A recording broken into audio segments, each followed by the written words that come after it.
Good morning, guys. Welcome to Wake Up Well. I'm Duncan. This week we are looking at the Beatitude, the line that Jesus spoke when he said, "Blessed are the pure in heart, for they will see God." Now, I don't know about you, but I want to see as much of God as I possibly can because he is staggeringly good and beautiful. And every time I catch a glimpse of him, it just changes everything for the better.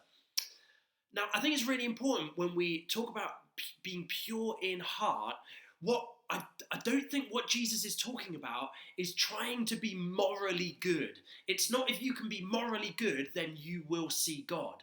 We actually need to have the starting point that because of what Jesus has done on the cross, we can have the one who is completely pure, the only one, Jesus himself. We can have him, the pure one, actually live within us and come upon us by his Spirit through what he did on the cross, through faith in him.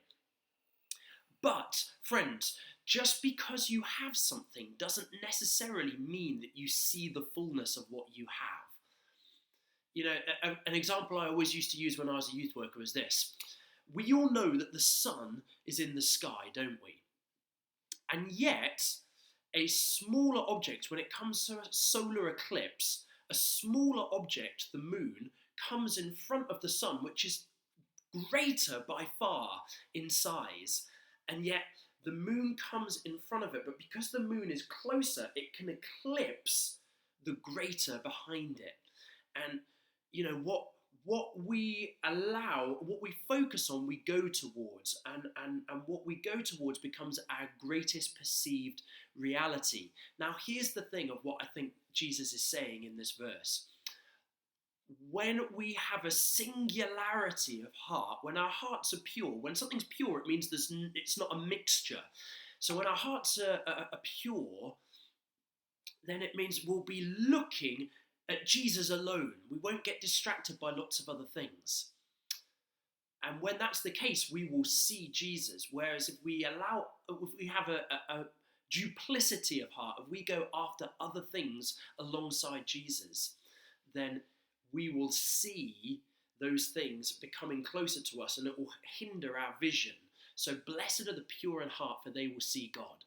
Today I want us to quickly just jump into Galatians chapter 6, verse 1 to 5. It says, "Brothers and sisters, if anyone is caught in a sin, you who live by the Spirit should restore that person gently.